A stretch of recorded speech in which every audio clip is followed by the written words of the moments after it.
વિજાપુરમાં 8 inch વરસાદ ખાબક્યો છે। ભારે વરસાદથી કોમ્પ્લેક્સમાં પાણી ભરાઈ ગયા છે। ચક્કર વિસ્તાર નજીક અક્ષા કોમ્પ્લેક્સમાં પાણી ભરાયા। ભોયરામાં આવેલી દુકાનમાં પણ પાણી ભરાયા છે।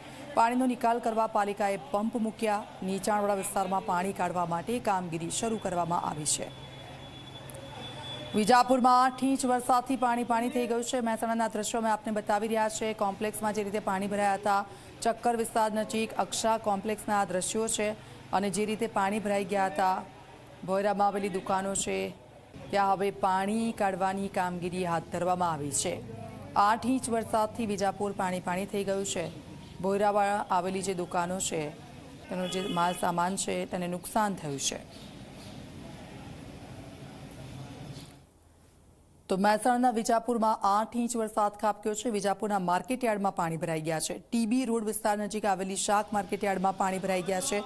માર્કેટયાર્ડમાં આવેલી દુકાનોમાં પાણી ભરાઈ ગયા છે। છેલ્લા 3 વર્ષથી પાણી ભરાવાની આ સમસ્યાનો સામનો ત્યાંના લોકો કરી રહ્યા છે। મહેસાણાના વિજાપુરમાં કહી શકાય કે વહેલી સવારથી મેઘરાજા મહેરબાન થવા ગયા હતા। લાંબા વિરામ બાદ કહી શકાય કે વિજાપુરમાં મેઘરાજાની ધમાકેદાર બેટિંગ થઈ હતી। ત્યારે વિજાપુરનું હું આપણે દ્રશ્ય બતાવવા માંગીશ કે માત્ર 4 કલાકની અંદર જ 8 ઇંચ જેટલો વરસાદ ખાબક્યો હતો। હાલમાં આપણે આ વિજાપુરની એપીએમસી સ્થિત આવેલી દુકાનો પાસે છે, જોઈએ છે કે આ તમામ જે છે તે દુકાનોમાં પાણી ઘૂસી ગયા તે પ્રકારની પરિસ્થિતિ જોવા મળી રહી છે। એપીએમસી વિજાપુર એપીએમસી માર્કેટનું આ સબ્જી માર્કેટ છે, તેની અંદર કહી શકાય કે આ દુકાનોમાં પાણી ઘૂસવા ગયા છે। સંપૂર્ણપણે અહીંયા કામકાજ બંધ કરી દેવામાં આવ્યું છે। રસ્તા ઉપર પાણી ભરાઈ જવાના કારણે ક્યાંક ને ક્યાંક વેપારીઓને પણ ભારે હાલાકીનો સામનો કરવો પડી રહ્યો છે। આપણે અંદરના દ્રશ્યો બતાવીશ કે પાણી ક્યાં સુધી ઘૂસ્યું છે। આપણે દ્રશ્યો બતાવવાનો પ્રયત્ન કરીશ।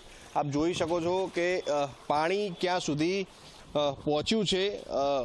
જે પ્રકારે હાલમાં અહીંયા વેપારીઓ તો જે છે તે બેસી રહ્યા છે, પરંતુ પાણી આપ જોઈ શકો છો દુકાનની અંદર પણ જતું રહ્યું હતું। હાલમાં ધીરે ધીરે જે છે તે પાણી ઓસરી રહ્યું છે, પરંતુ પાણી આવતાની સાથે જ ઘર વખરી સહિતનો સામાન જે છે તે ઉપર મૂકી દેવાની પરિસ્થિતિ જે છે તે પડી હતી।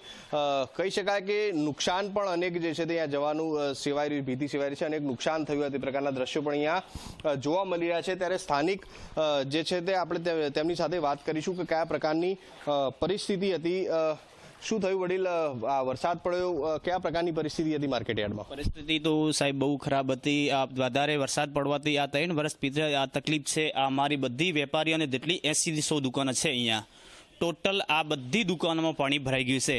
કોઈને બારદાન બગડ્યું છે, કોઈને શાકભાજી બગડી છે, કોઈને ડુંગળી બગડી છે, કોઈને બટાકા બગડ્યા છે, અન્ય આ બધી દુકાનો છે। કોઈને કાગળે આ બાજુ ઓફિસો છે, ઘણી બધી અહીંયા વસ્તુઓ મૂકેલી છે, કોઈને ખાતર બદલ્યું છે, બધોને પલળી ગયું છે। આ સરકારને 2 વખતથી કીધું આ પાણીનો નિકાલ કરો। આ સરકાર ખાલી બહાના હાલે છે, આજ કરું કાલ કરું, કરતી નથી। આ ગટર લાઈનો બનાવી છે, બહુ આ નાની બનાવી છે, એમાં પાણી નિકાલ નથી। અને પાણી જ્યારે વધારે ભરાય ત્યારે માર્કેટ એને બાજુ બહારનું પાણી છે બી આ માર્કેટ અંદર આવે છે। બિલકુલ, રોડનું પાણી પણ અંદર આવે છે, રોડનું પાણી બી અંદર આવે છે।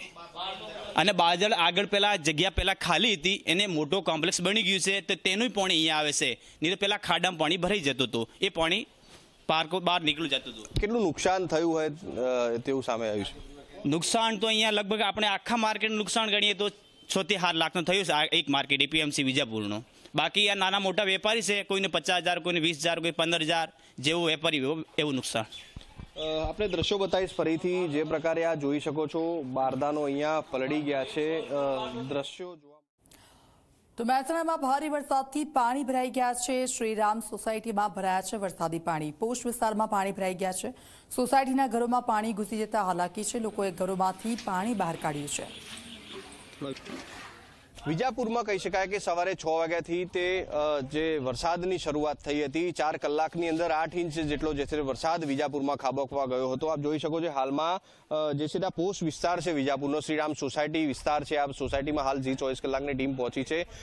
કહી શકાય કે ધીમે ધીમે પાણી જે છે તે ઓસરી રહ્યા છે, પરંતુ આ સોસાયટીના ઘરોમાં જે છે તે પાણી ઘૂસાતા તે પ્રકારની પરિસ્થિતિ હતી। જી 24 કલાકની ટીમ પણ અહીંયા જે છે તે વાહન ના આવતા કહી શકાય કે ટ્રેક્ટર ઉપર થઈ સવાર થઈ જે છે તે અહીંયા પહોંચી છે। ઘરોના અંદર કહી શકાય કે પાણી ઘૂસ્યા હતા। હું આપને અંદરના પણ દ્રશ્યો બતાવવા માંગીશ કે લોકો જે છે તે અહીંયા પાણી ઉલેચતા જોવા મળ્યા હતા। સોસાયટીના ઘરોની અંદર વરસાદી પાણી જે છે તે ઘૂસ્યા છે। આપ જોઈ શકો છો કે આ ઘર છે, આ ઘરની અંદર આ જોઈ શકો છો કે હાલમાં પાણી જે છે તે હજુ ઓસર્યા નથી। આ મકાન માલિકો કહી શકાય કે જે છે તે પાણી નીકાળવાની જે છે તે કામગીરી કરાવી રહ્યા છે. છેક અંદર સુધી આ વરસાદી પાણી ઘૂસ્યા છે. એટલે આપ વિચારી શકો છો કે કયા પ્રકારની પરિસ્થિતિ જે છે તે આ વિસ્તારની હશે જ્યારે આ વરસાદ જે છે તે ખાબકી રહ્યો. તો 8 ઇંચ જેટલો વરસાદ ખાબકતા હાલમાં પાણી થઈ જવા ગયું છે. વિજાપુર આ રસોડાનો વિસ્તાર છે, રસોડામાં પણ જે છે તે પાણી ભરાઈ જવા ગયા છે.